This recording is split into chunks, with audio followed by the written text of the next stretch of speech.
Arc 6, Chapter 40. Abandoned by the stars, everything was messed up. Literally, so messed up, messed up. He was found, brought back and questioned about what had happened. Bit by bit, he found that the situation would get worse every time said something. Stranger. All right, so Subaru really doesn't remember anything. As he clutched his knees, the girl with the silver hair gazed down at him with a gloomy expression. Beside her stood a young, sweet little girl who could not come to grips with what he had said and reacted with shock. Stranger, we were at a complete loss when we heard that you could not be found by no means. Did I think the situation would end up like this? It looks like we are facing a very difficult dilemma. The girl with a white fox scarf wrapped around her neck grumbled this in a stiff tone. The knight with the handsome face nodded and muttered the occasional, "Yeah, that is correct one," as she spoke. Stranger, for how long are you going to be satisfied in exposing that unsightly appearance, Barusu? Scowling at him as she said it, was the girl who had cleaned up the mess that had been caked on him. But there was no great animosity in her words, moreover. There seemed to be a forlorn expression hanging over her. Stranger, master, master. Something in the air seems to have become remarkably more gloomy, eh? You need to smile more. Huh, what's that? You stink of piss. The black-haired woman was laughing in good spirits, without seemingly understanding the situation here. At the side of the black-haired woman, there stood a young girl who was stroking her braided hair. She gave him a sidelong glance, which seemed to show barely a small glimpse of interest at the situation he was in. Subaru.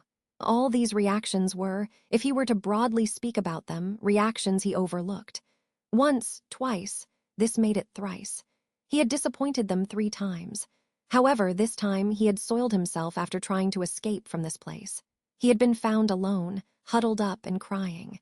There was no room for doubt that it was the worst situation so far, even though he is the only one aware of the real facts behind this truly dreadful situation.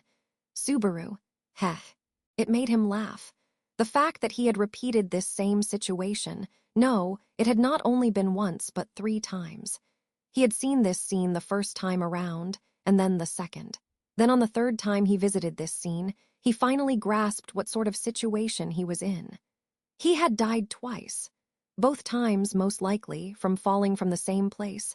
The first time, he had lost consciousness on the way down, and because of that, he had not tasted the moment of death. However, it had not been like this the second time. As he fell down, he had not perished quickly. Instead, he had tumbled and crashed against the staircase, having his whole body ruined. He then finally died, but came back. At the moment of death, he would return to the green room, and once again he would wake up and redo the day. Die and return by death. That was the blessing which that god had bestowed upon Natsuki Subaru in this parallel world. Subaru, hey. For the second time, laughter leaked from him. Whether one could objectively call it laughter was left to discussion, but it would suffice to say that for Subaru it was laughter. There was nothing else he could do except laugh. He felt as if his tears had honestly dried up. Crying also wasted his physical strength. He had died and then returned. It seemed like the physical strength he exerted before dying would be given back to him upon returning. This time, he had literally soiled away his strength on awakening. Stranger, anyways, let Subaru rest until things settle down. Over time, we may see some change. At hearing the silver-haired girl's proposal, he knew that his treatment had already been decided like so. Was she thinking that he would lash out violently? Subaru's persona had been exaggerated. He had been brought back to the green room under everyone's supervision. Stranger. I am afraid we cannot leave Rem here with Barusu as he is now. Ram opposes it. Stranger. But, apart from finding out what caused this, our best bet at helping Subaru recover would be to rely on the spirit of this room. Stranger, if that is the case, we will move Rem to another room. Ram will stay with her and look after her. Ram seems to be the only one who is worried about her right now. He wished he was in a place where there were no quarrels or clash of opinions. Whatever it was, he had no options. Taking the initiative and having the willpower to do things such as resolutely overcoming this situation, the current Subaru did not have that within him. Stranger. Poor Rem. She uttered this so Subaru could hear her, just before she carried the sleeping girl, who looked exactly like her, like two peas in a pod, out of the room. Subaru had no idea about the true meaning behind her words, nor did he want to. Stranger, Subaru, stay here, quietly, in fact.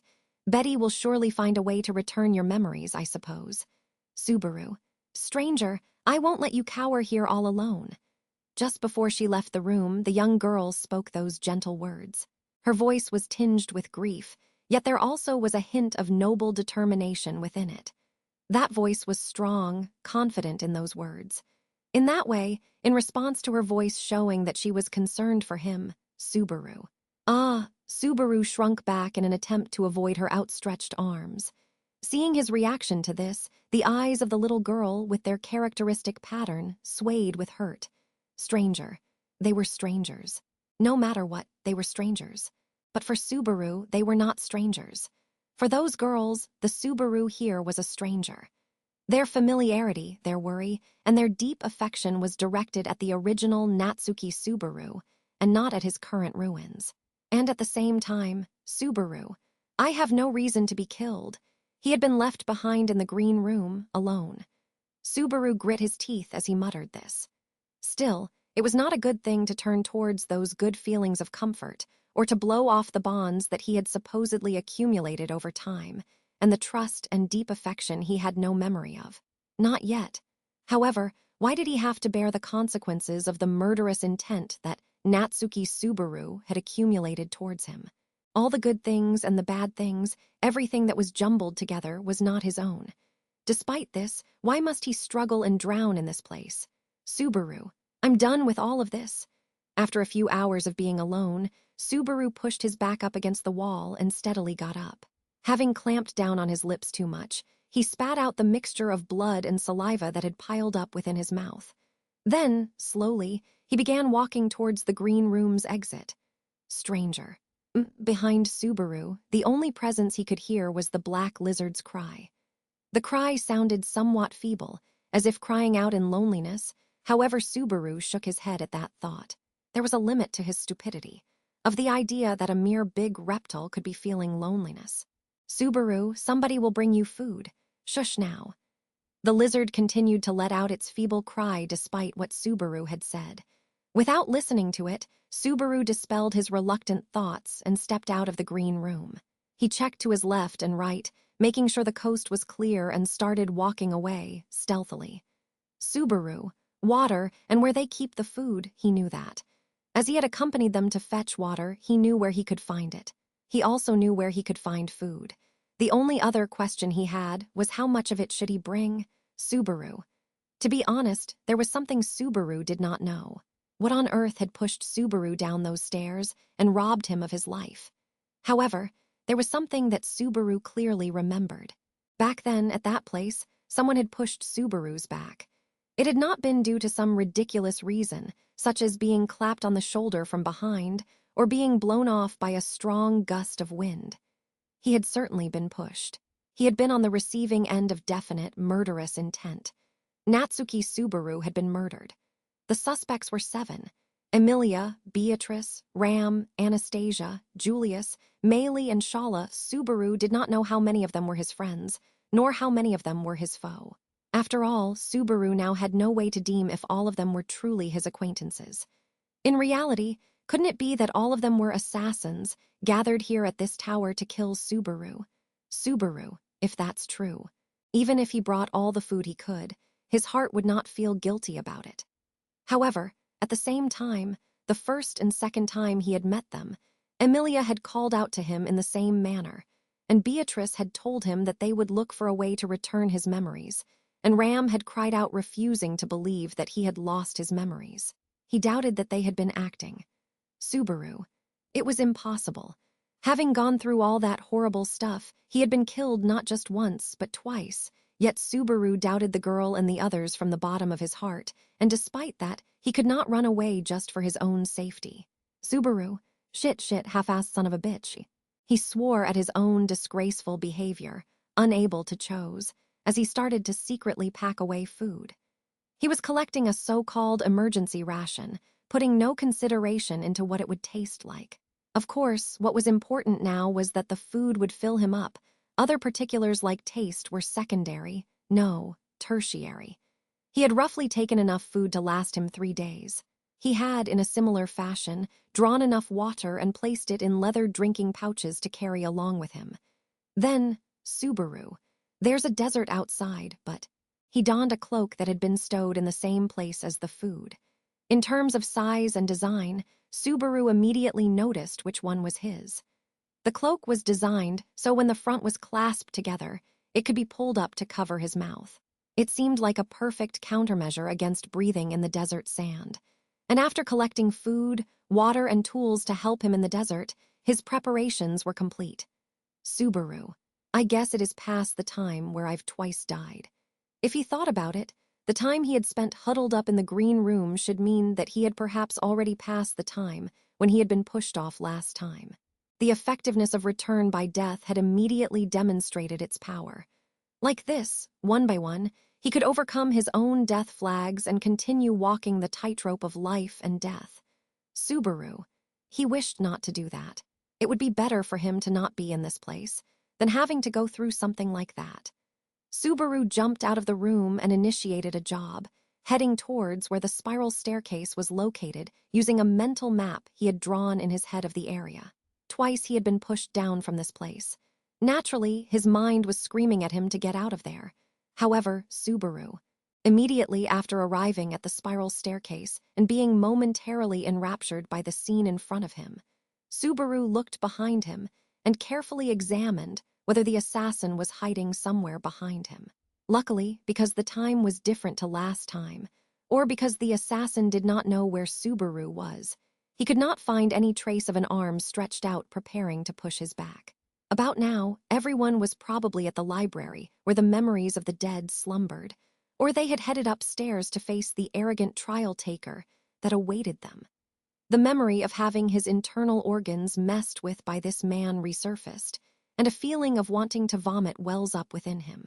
Subaru, as if you can challenge a guy who's like that. He was not human, both in skill and personality. By no means at all did it seem possible to win a challenge against such an opponent. If that was indeed the case, why would he not overlook the fact that they had gone to face a fight they knew they could emerge victorious from? Subaru, hell if I know. Since a little while ago, this enigma had kept popping up in his mind and had been trying to stop his feet. So what? He did not care. Although she may have been gentle and kind, it may have all been a lie. She may have acted worried, but behind her back, she may have been sharpening the blade of murderous intent. At least she could have warned him of the possibility that a dangerous individual was lurking somewhere in the tower. 2. Subaru, well, what if the person they told me about is an enemy? Enemy was a word of ridicule. In his everyday life in his world, relatively unaffected by conflict, the opportunity to utter a word such as enemy only existed within games. This world was one where one would be forced to use that word, as if it were only natural. No, that was wrong. He did not want to be in this place. He did not want to stay here. Subaru ran, biting down the unbearable irritation boiling within his chest. He ran down the spiral staircase, heading down towards the out-of-sight 5th floor. There were many steps spiraling endlessly down the wall, and he cannot see the end of them as he goes downstairs. He frantically ran down as fast as he could, puffing and panting, to the point that it almost seemed comical. Still, he did not want to die. Subaru, I made it, Hugh. He had made it down the stairs to the 5th floor. Unlike the 4th floor, the 5th floor was not divided into various rooms. Rather, it was like a single hall that occupied the entire space of the floor. The only thing that was noticeable within the 5th floor was a set of stairs that led downwards to the 6th floor and Subaru. A huge door. Looking up at the huge door, he sensed a terrible feeling of oppression emanating from where it stood. Subaru. Standing in front of the door, it felt like a strange, overpowering sensation was clogging Subaru's throat. He felt a slight sandy breeze blow through. Perhaps the wind outside was blowing some sand into the tower through the gaps of the door. In the end, he was certain that this door connected to the outside. Subaru. If what Emilia and the others said was true, using this door, he should be able to go to the desert outside. Desert? He had forgotten its official name, but nevertheless he would follow the sandy road and head towards civilization. That way, at least, there should be no worries of having his life threatened by this cruel assassin. The basics of crossing a desert were to travel at night, avoid sandstorms, and try to move towards one set direction. This was the only knowledge he possessed on the matter. Subaru, I would bet that it's far more likely that I'll survive there than in this place where it's certain that I'm going to be killed. It could be said that this was not quite a normal decision to make. However, whether or not this was an abnormal decision to come to, he did not think making it was a mistake. Under these circumstances, if he could not believe even in himself, then only darkness would await him. He would never do such a thing like sitting in the dark, waiting for death. Since his death, he had decided to fight back. Subaru. He placed his hand on the huge door in front of him and slowly pushed it with all his strength. The size of that door was over 10 times than that of Subaru himself. By all rights, even if Subaru were to push with all his might, it should be that, due to its weight, the door should not budge at all. However, when he pressed the palm of his hand against the door, it easily pushed open as if it was mechanized. Subaru, eh? Subaru let out a flat sigh and stopped pushing the door open. Even if they had not noticed Subaru trying to sneak away till now, if he left the door completely open, then it was expectable that the girl and the others would notice. Even if Subaru slipped out and managed to get away, he wanted to make sure to put in enough distance between them so they could not catch up to him. Subaru. Stopping the door from opening, quietly, Subaru looked out from the gap in the door to the outside. As soon as his eyesight adjusted, he witnessed a vast sea of sand swallowed by the creeping darkness of nightfall. Subaru. It really is a desert, eh? He attempted to squint his eyes so he could see what laid beyond the horizon, but for naught. In this environment where there were no signs of any shelter, what existed at the end of the horizon was unable to be seen. There was no way for Subaru to know how far it stretched. However, no matter how far this desert went on for, it certainly could not go on forever. If he were to take a step forward, it would be one step closer to the outside world. If he were to get closer to the outside world, wouldn't that be a step closer to his original world? Subaru. For a moment, Subaru's feet remained glued to the tower. He would probably, surely, leave this place. It made him feel a bit guilty to do this, as he would be leaving behind those without any ill intentions towards him. Subaru shook off these feelings. His attachment to go outside, to his original world, made him do so. He did not want to be here. Natsuki Subaru would return home, because that was where his mom and dad awaited him. Subaru. So, with a firm step forward, Subaru passed through the gap he had opened in the door. Stepping on the sand, he noticed that his feet sunk into the sand more than he had thought they would. Taking his initial steps with quite a lot of force, Natsuki Subaru stepped outside, into the outside world. And Subaru. A violent explosion from underneath. His shoes suddenly launched Subaru high up into the air. Subaru had been thrown from his back onto the ground, making him black out. He was in a complete state of panic. Subaru now no longer knew whether being in a state of panic was more normal than being in a state of normalcy. Subaru. What the hell happened? While spitting sand from his mouth, Subaru did not possess the leisure to continue those words. This was due to the imposing figure that now stood right before his eyes, presenting an answer to what the hell had happened. Subaru. Right in front of Subaru's eyes, with the background dyed by the night, a huge shadow regarded him. It had a huge, limbless body with slimy skin. It looked ferocious, with cruel fangs lining its mouth. It appeared like an earthworm to Subaru. A terrible, gigantic earthworm. In length, it stood not less than 10 meters tall. It was an earthworm monster. Subaru. Was this a world full of monsters? Every single scene he had witnessed had been disconnected from reality and had not given Subaru's heart a chance to calm down. And now, the latest crisis was drawing near to him, not giving him any chance to crouch down and lament his fate. Subaru, this fucking... Picking himself up, covered in sand, Subaru shook his head. Most likely it had been this earthworm who had struck him earlier and blown him away because he was standing on its territory. That, or he had simply been standing in the place where it had emerged to take a breath. Either way, the earthworm had knocked Subaru down onto the sand, and moreover, Subaru. It's not going to leave me be? Understanding that in this situation he was at an overwhelming disadvantage, Subaru looked at his surroundings. He had barely taken 4 steps since leaving the tower. Although cowardly, there were plenty of options to pick from, such as jumping back into the building and living. However, as he looked around, Subaru cursed his luck. He had been blown away by the earthworm's blow and had rolled across the sand, away from the tower. The huge earthworm stood in between Subaru and the tower, so if he were to try and get back to the tower, he would have to go past the earthworm's huge body. Even if he were to run into the desert, he expected the earthworm to eventually catch up with him. Firstly, this may not be the only earthworm. Considering its size, there was a decent chance that this earthworm was the lord of the desert, although even 1/2 its size would pose quite a threat as well. Not to mention, if he were to be attacked by a herd of them, Subaru.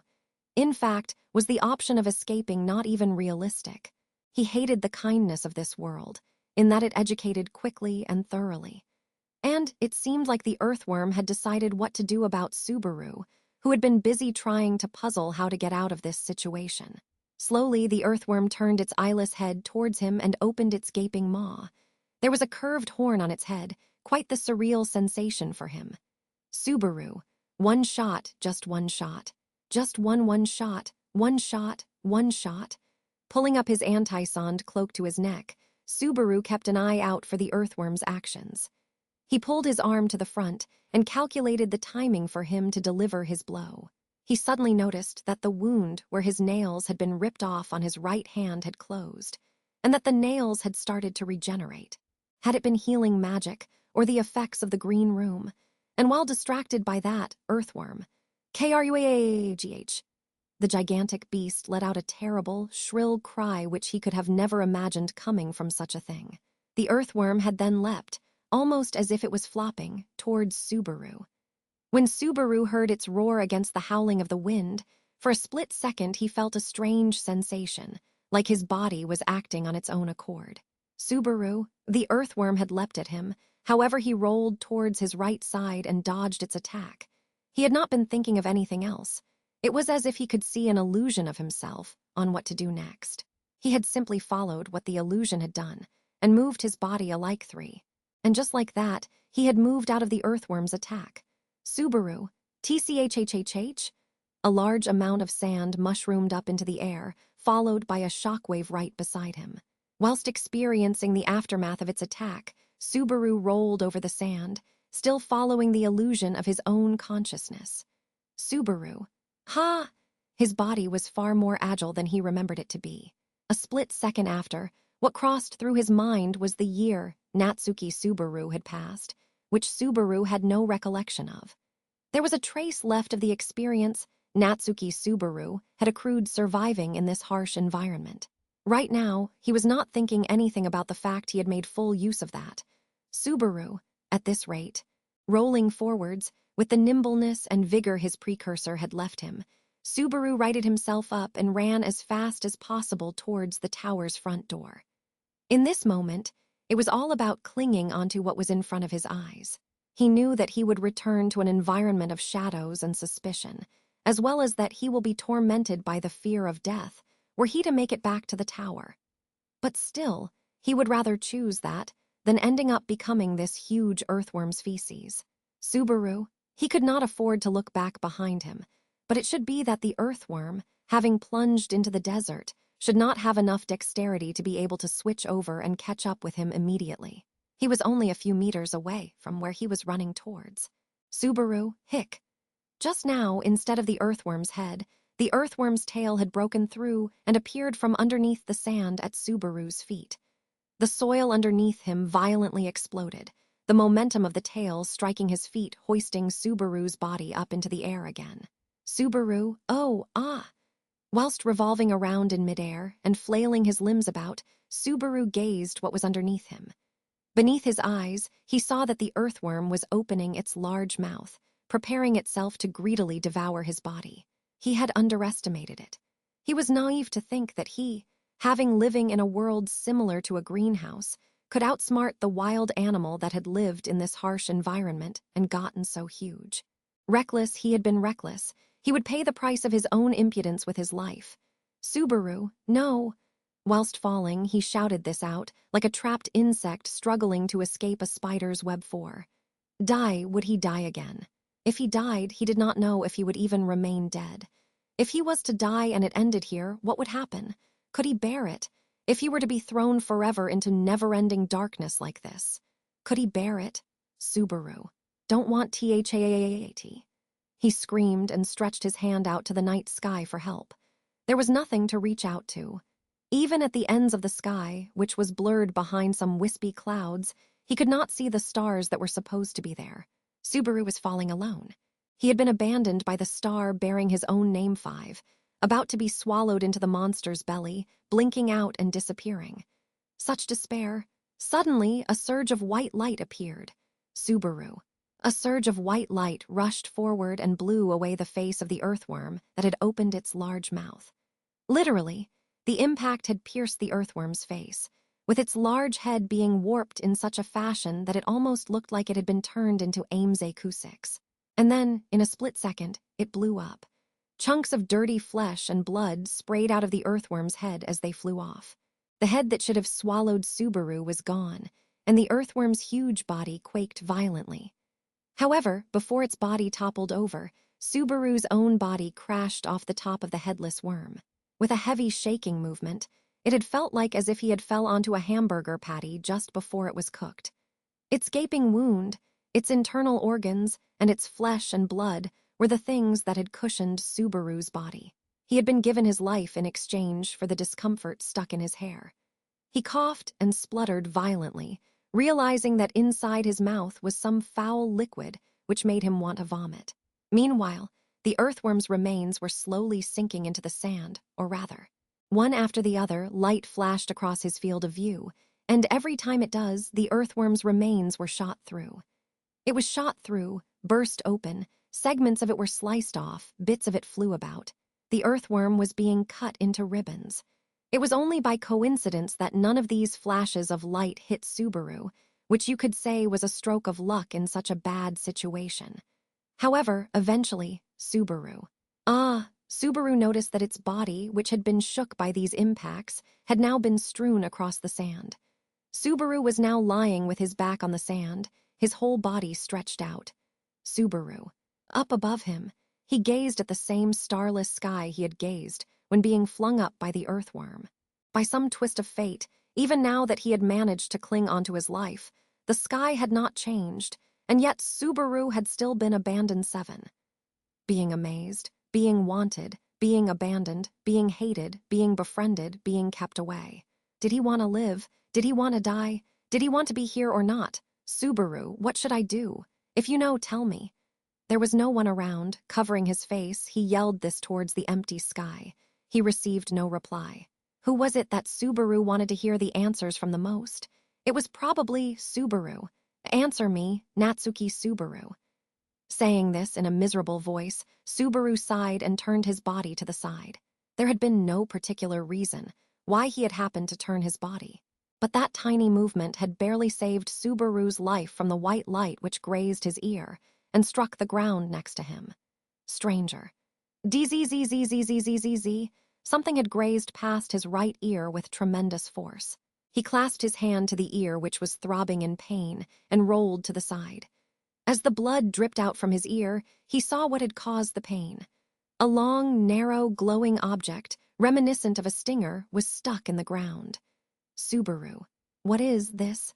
As soon as he reached out to touch it, the white stinger turned into dust. And right after that, Subaru's field of view shook. Subaru. It shook greatly, from top to bottom. Whether it was because of an earthworm wriggling, or whether it was because the last stinger had stabbed into it, the ground underneath Subaru's buttocks was collapsing. He was sinking down along with the surrounding earth. Subaru. His fingers slipped through the sand as he fell, trying to find anything to hold on to. Rather like an insect falling into an anthill, Subaru's body sunk to the bottom of the sandy floor, unable to do anything about it. His arms and legs were buried. He was unable to move them. Turning his head up, he desperately gasped for air. His whole body was being swallowed by the sand. He frantically attempted to fight against the premonition that he was about to be buried alive. Subaru, someone help me. Subaru's entire body was swallowed by the sand, sinking, with the following words never having been granted form. And the stars did not even take one single notice at the miserable, struggling Subaru.